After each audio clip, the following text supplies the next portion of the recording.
Kabar buruk, Israel ciptakan senjata penghancur teknologi militer dunia.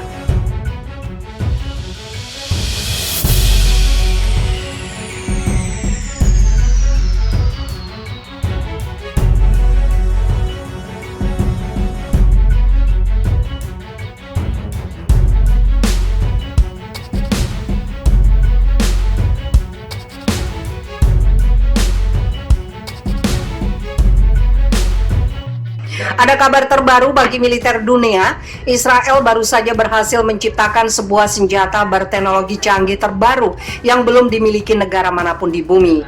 Senjata terbaru itu telah diciptakan dan berhasil diuji coba militer Israel baru-baru ini. Dilansir FIFA Militer Selasa 22 Juni 2021 dari TJP, senjata yang baru diciptakan Israel itu berupa sistem persenjataan laser udara berkekuatan tinggi. Senjata laser udara berkekuatan tinggi itu dikembangkan Kementerian Pertahanan Israel bersama Elbit System dan IAF.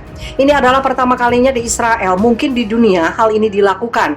Ini adalah pencapaian teknologi yang inovatif dan merupakan langkah penting untuk pengembangan lebih lanjut, kata Brigadir Jenderal Yaniv Rotem, Kepala Penelitian dan Pengembangan Militer di Kementerian Pertahanan Israel. Senjata baru itu telah diuji coba di udara di atas lautan di Israel belum lama ini. Dalam uji cobanya, senjata laser itu mampu menghancurkan pesawat tanpa awak alias UAV dalam sekejap. Dan hebatnya lagi, dalam uji coba itu senjata laser cukup dipasang di pesawat penerbangan sipil saja. Kementerian Pertahanan Israel hanya menggunakan pesawat Cessna sipil dalam uji coba. Brigjen Yaniv Rotem mengatakan senjata itu mampu menghancurkan UAV atau drone yang beroperasi di atas awan sekalipun dengan akurasi 100%. Dalam uji coba, UAV yang dihancurkan berjarak 1 km. Menurut Brigjen Rotem, senjata ini mampu menghancurkan semua serangan dari udara dengan jangkauan efektif 20 km.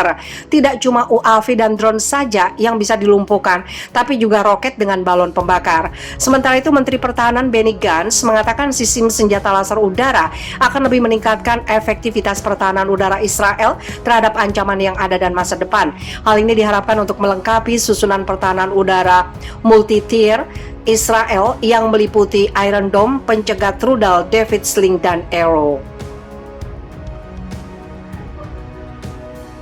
Sistem laser akan menambah lapisan perlindungan baru pada jangkauan yang lebih besar dan dalam menghadapi berbagai ancaman, mengamankan negara Israel sambil menghemat biaya intersepsi, kata Gantz. Kabar ini tentu sangat baik bagi militer Israel, tapi tidak bagi militer dunia, sebab saat ini UAV alias Unmanned Aerial Vehicle merupakan teknologi persenjataan yang dinilai paling canggih di dunia, dan semua negara tengah berlomba-lomba meningkatkan sumber daya UAV sebagai senjata masa depan, termasuk militer tanah air, Tentara Nasional Indonesia. Kalau sudah begini, dapat dipastikan UAV sebagai teknologi terkini akan segera menjadi teknologi usang oleh senjata baru Israel.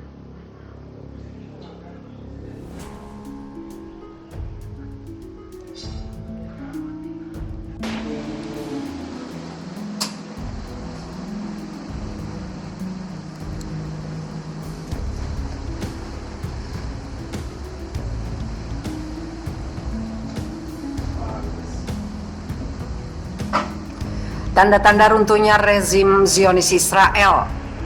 Rezim Zionis Israel menghadapi masalah serius dari dalam negeri sendiri dan Palestina.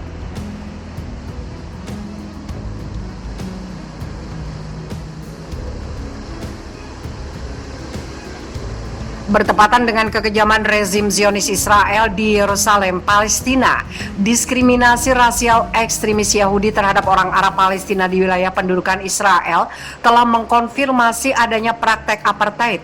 Media internasional dan kantor berita Israel bahkan mengakui adanya serangan-serangan kekerasan oleh ekstremis Yahudi terhadap orang Arab di kota Lat Akri dan Haifa, serta pecahnya kerusuhan di jalanan pendudukan melawan rasisme. Bentrokan antara pendukung sayap kanan Israel dan minoritas Arab di wilayah pendudukan Palestina mendorong pemimpin Israel Reuven Rivlin untuk memperingatkan bahaya perang saudara. Menurut polisi Israel, selain insiden kekerasan di beberapa kota di Lat Akri dan Haifa, insiden rasis juga terjadi di dekat Tel Aviv. Dalam gambar yang disiarkan di salah satu saluran televisi resmi Israel, sekelompok pendukung sayap kanan menyerang seorang pria Arab. Dalam gambar itu, puluhan pendukung sayap kanan Yahudi memaksa pria itu untuk keluar dari mobil dan memukulinya hingga pingsan. Pejabat rumah sakit Tel Aviv tanpa mengidentifikasi pria itu mengatakan dia terluka parah tetapi dalam kondisi stabil. Berita Times of Israel mengakui bahwa rezim Israel telah menyaksikan meledaknya kerusuhan dalam negeri terburuk dalam beberapa tahun terakhir antara orang Yahudi dan Arab. Menurut media, orang Yahudi sayap kanan turun ke jalan melawan minoritas Arab, memukuli orang Arab, membakar rumah, membobol toko, dan menembak seperti orang gila. Netanyahu mengatakan pemerintah akan mengirim pasukan ke jalan. Pemandangan paling menakutkan dari ketidakpercayaan sayap kanan Yahudi kepada para pemimpin Israel adalah video di mana ratusan ekstremis Yahudi di daerah Bethlehem menghancurkan properti Arab dan menyerang seorang pengemudi Arab di dalam mobilnya. Mereka menarik sopir itu keluar dan memukulinya dengan brutal. Akibat kekerasan tersebut, orang-orang Arab bereaksi. Sinagog dan toko-toko Yahudi dibakar dan seorang Arab ditembak mati.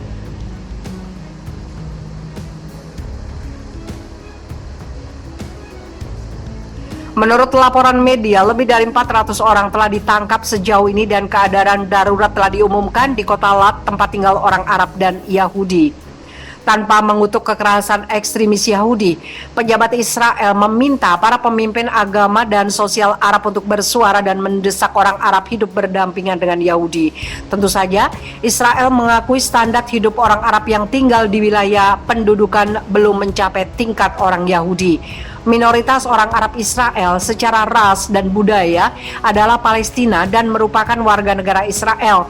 Rezim pendudukan di Yerusalem memiliki populasi sekitar 9 juta, di mana sekitar 1/5, hampir 2 juta adalah keturunan Arab. Faktanya, mereka adalah orang Palestina yang tidak meninggalkan wilayah pendudukan setelah terbentuknya rezim Israel palsu pada tahun 1948 dan menjadi warga negara rezim tersebut.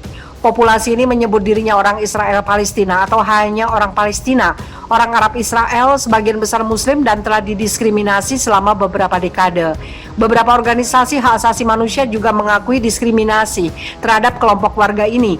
Amnesty International percaya bahwa rezim Israel telah melakukan diskriminasi institusional terhadap warga Palestina yang tinggal di negara tersebut. Menurut laporan yang dirilis Human Rights Watch pada April 2021, otoritas Israel telah melakukan apartheid terhadap warga Palestina di dalam Israel. Tindakan Israel di wilayah pendudukan di tepi barat dan Gaza merupakan contoh kejahatan terhadap kemanusiaan.